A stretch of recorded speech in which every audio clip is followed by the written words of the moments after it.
Kung usapan ay sayawan, trending ngayon sa TikTok platform ang mag-ina dahil sa kanilang ilaw contents. Yan ang na-trending scoop ni Floyd Vrenz.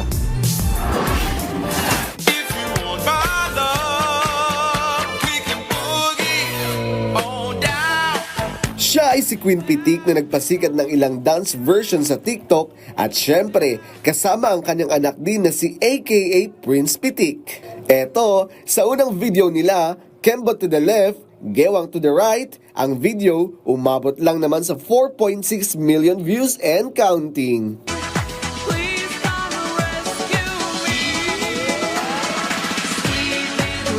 Sa isang video naman nila na ito, hataw na hataw pa rin.